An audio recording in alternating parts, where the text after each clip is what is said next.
How to make a cherry and almond loaf cake that is super soft. Right, get your oven on to 180 degrees centigrade and line a 900 gram loaf tin. I am using 275 grams of frozen cherries that I've defrosted and made sure that I have dried them off properly on kitchen paper. You could use 225 grams of glacé cherries or even fresh cherries. I just chop them in half for ease. Then you want to get your mixer on and you want 175 grams of soft butter along with 175 grams of caster sugar. I'm using golden caster sugar. You want to mix it for about a good 5 minutes. It wants to be light and fluffy.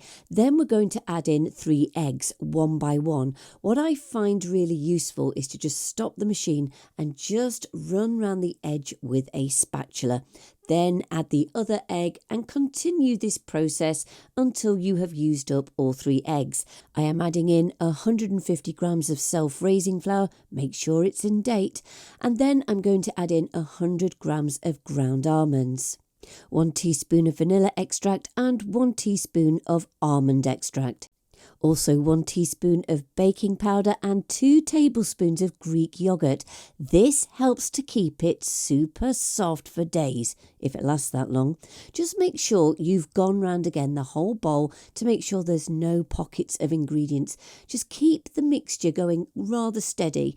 Don't overmix it. Then we're going to gently fold those cherries in. It may bleed a little bit if they're fresh or frozen cherries, but that's fine. Turn out into the loaf tin. It really doesn't have to be perfect on top. Then 25 grams of flaked almonds and a tablespoon of demerara sugar. It gives a nice crunch when cooked.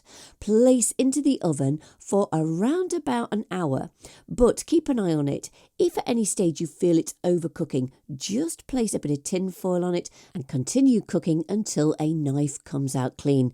This is good. You might want to share, but you might not.